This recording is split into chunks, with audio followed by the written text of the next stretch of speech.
welcome back to my channel, or welcome to my channel if you're new. My name is Judy, and today we're going to be talking about breastfeeding. Yes, that I feel like I can share with you guys that will, one, help you, and two, just debunk some myths that people always talk about when it comes to breastfeeding. The baby is currently napping in her crib, so if I keep looking down, it's just because I'm just making sure that she is still sleeping. So y'all, 10 months of breastfeeding. I want to start off with this video expressing to you guys that do not feel the pressure of needing to breastfeed. That's first and foremost. You do what works best for you. Breastfeeding is natural. It's your body creating milk for your baby, but do not be sold or pressured into breastfeeding if you don't want to breastfeed. If it's not something you want to do, it's okay. A fed baby is best, and I'm sure you've heard that so many times. I have heard so many comments where I really wanted to just be like, where I'm like congratulated so much when I tell people that I'm breastfeeding, but truthfully, within these 10 months of breastfeeding, I cannot wait to get to the end of it.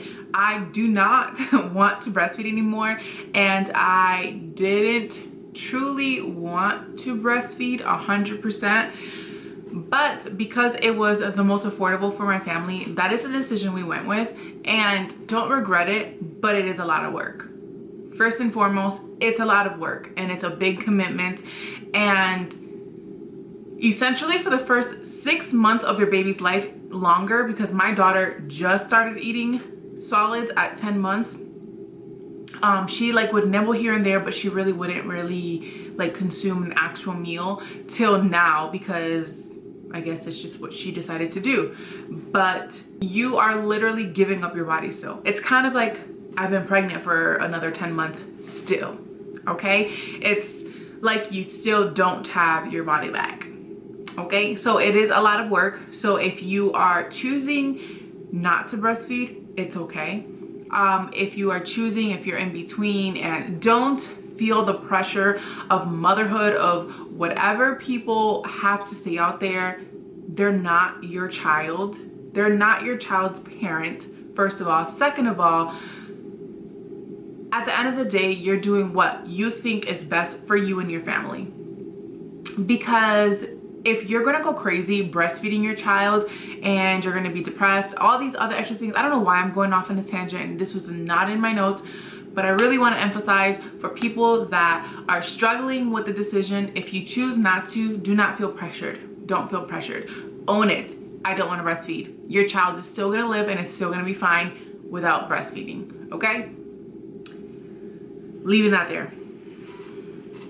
So I've been breastfeeding for 10 months strong. 10 months strong. My daughter is a whole almost 25 pounds. She's 30 inches. She's in the 99th percentile. Homegirl is huge, okay? And when I first started breastfeeding, I wanted to make sure that I was understanding everything about breastfeeding. Yes, it comes natural, but sometimes the baby doesn't naturally latch on you, so you're gonna have some struggle with that. Malia did pretty well for the first time, obviously latching and everything. I didn't have trouble with her. I don't know what I did with her thing. I didn't have trouble with her at all, but I was consulted by 3 different people. So understand that there are free classes, that there's a lactation consultant in the hospital, and if you are a military family on base, the hospital that the base uses, a lot of the times there's like a lactation child development consultant where she could come to your house. This is what they have here in South Dakota. She can come to your house and she can really guide you through it all. So if you have all those resources, take advantage of them. Even if it becomes repetitive, one person may know something else that the other person doesn't know. One person can teach you something that the other one didn't teach you. It just all is a new journey that I recommend for you to take every single resources that you can, and even if it's not your first time, check them out. People have so much knowledge to get you through labor and to get you through motherhood. Second thing that I want to share with you guys is to do what's best for you when you do breastfeed. So for example, I felt like a lot of the lactation consultants wanted me to follow feed for 10 minutes here, feed for the 10 minutes here, and then burp. Okay, so my milk supply was good, and Malia would just eat out of one and I would use the haka in the other. And the lactation consultant that came to my house, she was older, so she did not really understand what the haka was, and that's another thing that I wanted to talk to you guys about. So haka, highly recommend it. I'm going to share 2 things with you guys at the end of this video that got me through to store at least 1,000 ounces of milk. I ended up having to throw it away because I'm a stay-at-home mom, and I just was overzealous. But I was like, if I was a working mom, this would work amazingly, so I wanted to share with you guys. So the breastfeeding consultant, the lactation consultant that came to my house, she was a lot older. She was probably in her 50s, maybe 60s, and she's done this for a really long time. And she just didn't feel comfortable like recommending the haka to me. But in my guts, I felt comfortable making the decision to breastfeed on one side solely and use the haka on the other. And Malia ate enough, I was able to produce enough, and I was able to store some. Again, didn't need it, but it made me feel comfortable to do it that way. So if you are looking to find what works for you, that's essentially what I'm saying. Find what works for you. Don't sit here and try to follow other people's routine thinking that your child won't be fed 100% what they need. Find what works for you, and only you and your child will know. If you need to feed them on both boobs, totally fine. I did not experience many like lopsided boobs. That's what people talk about a lot. My boobs felt like, I feel like my boobs know when Malia needs to eat. So one side is like fully ready for her to eat, but they don't feel like one is bigger than the other. I did not experience that. And that's probably why they tell you to feed them for 10 minutes on one side and 10 on the other. But what I'm saying is follow what works best for you, because sometimes people go crazy with the whole following a schedule, making sure you do this proper. It's just a lot of things that you just don't need to stress about. Just do what's best for you. I share 2 things with you guys that helped me build a huge stash. Huge stash of milk, and I actually had to get rid of it because it was in my freezer for more than 6 months, and it was like a regular freezer, not a deep freezer, so I couldn't keep it for a year. 2 things. Haka, highly recommend you guys to get a haka. It has like the dishwasher stain, so ignore that. But a haka is like a new age thing that there's many videos on how you put it on, all that stuff, but a haka basically helps you collect milk while you're nursing on the other side.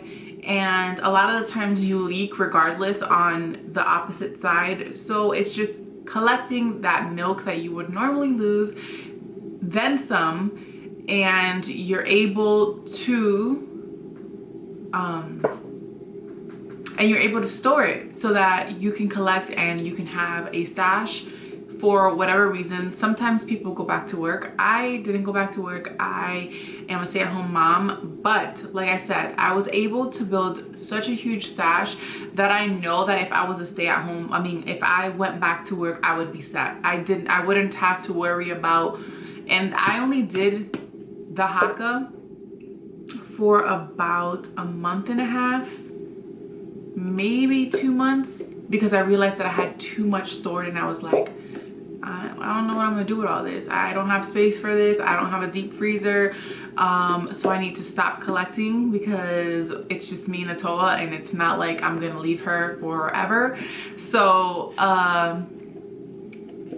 I stopped using the haka, but I know that I can use the Haka if it ever came down to needing to collect milk for anything while I nursed her. Next, something that I discovered recently, because when I was at home, I did go out to church one night and my mom stood with the baby and I needed to get milk, right? Really fast.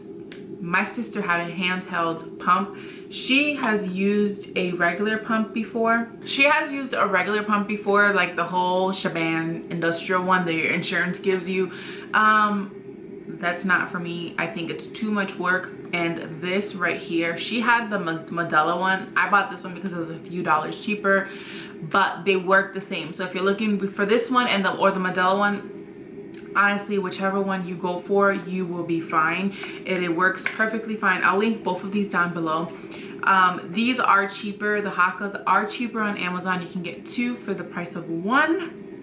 If you go to Walmart or Target, you're gonna get 1 for way too much money. But these are like $25 to $30. Between this one and the Modelo one.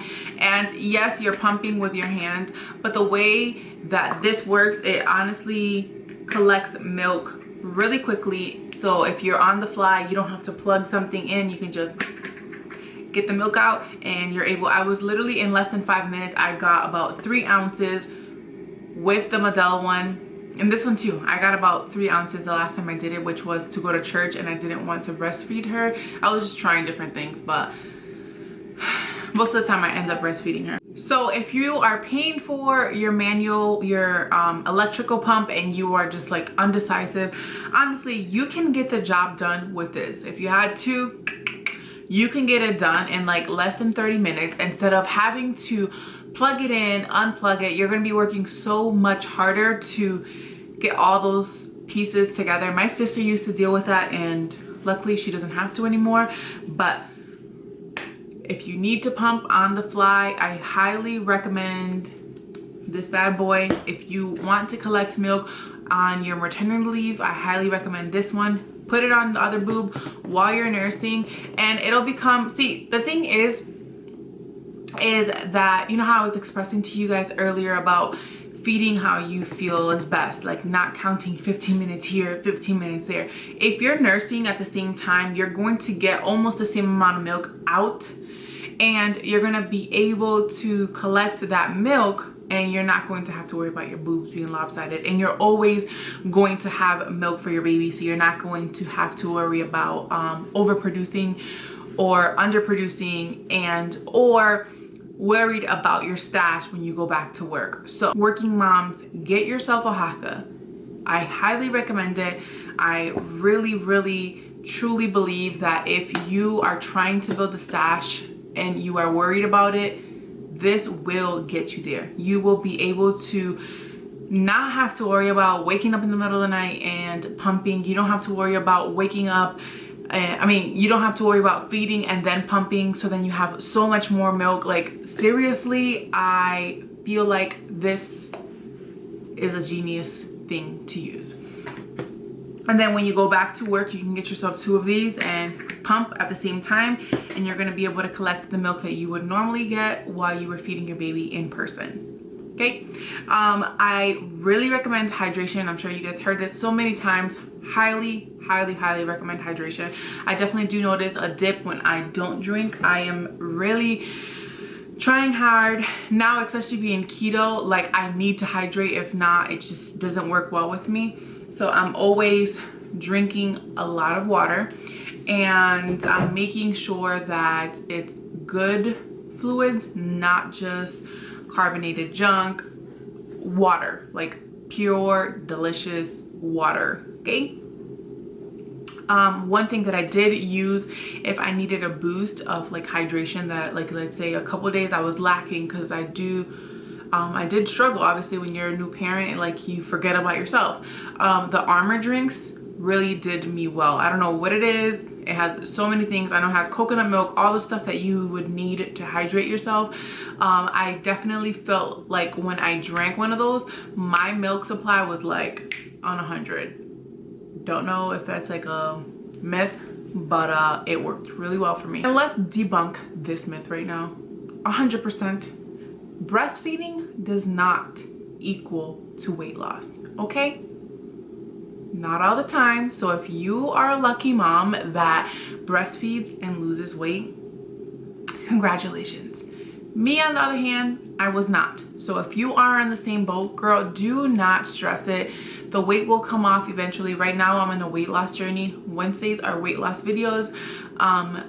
But I was really frustrated in the beginning where I'm like, dude, I'm breastfeeding, I'm burning all these calories. Why can't I drop these last 20 pounds of my pre-baby weight? And honestly, it was because your body sometimes retains things in order for you to produce the milk that you need, and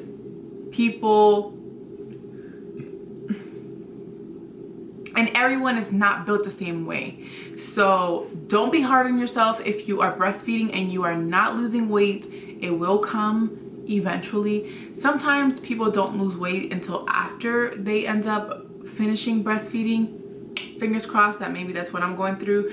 I'm really trying hard. Keto is amazing for my body, but it's hard for me to lose my baby weight. I've been really trying, staying strict with myself, and I just can't seem to see the weight fall off. And I know in the beginning I shared a lot of encouragement to, if you don't want to breastfeed, it's okay. But here is some encouragement to those breastfeeding moms that are trying to fight through the first few months. It's hard, but you will get through it. Your boobs will feel better. You won't feel as ginormous as you do feel in the beginning. It doesn't hurt the entire time. It only starts hurting when they start getting teeth and they bite you. Right now, my boobs are a little sore because of Malia's teeth.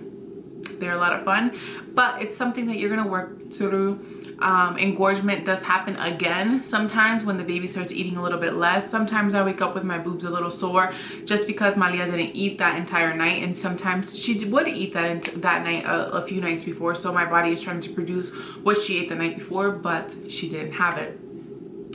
So just be patient with yourself. Understand that your body works differently than other people, so don't have the same expectations. This is the whole premise of this video. Don't have the same expectation as the other mother, because at the end of the day, it's your journey. Me and my sister we're a week apart. My sister's daughter is a week younger than my daughter, and my sister still nurses her daughter more than I do, and she would go through different things and dips, and her milk took a little longer to get in, and it was just so different. Our experiences are so different. Parenting is so different for other people. Breastfeeding is so different for many people. So just take these tips, follow what works best for you. Understand that this is your journey. Your journey is very unique, just like your walk with God, just like anything in your life. It's very different. Your child is very different. What they want, sometimes they don't want the breast and they prefer formula. It's okay. Don't be hard on yourself. Work with what works best for you. Don't make yourself go crazy. As long as your baby's fed and as long as they're growing and they're filled with nutrition, that's all you have to worry about. So I hope this video was motivating and uplifting for you. I hope that you got a couple gems. That if you guys have any questions, please comment down below and let me know what I can help you with. I am so willing to share what I've gone through. I know I didn't go into too much detail, but I did share some of the things that I did experience. If you have any specific questions, comment them down below. Yeah, thank you guys so much for watching, and I will see you guys in my next video. Bye guys.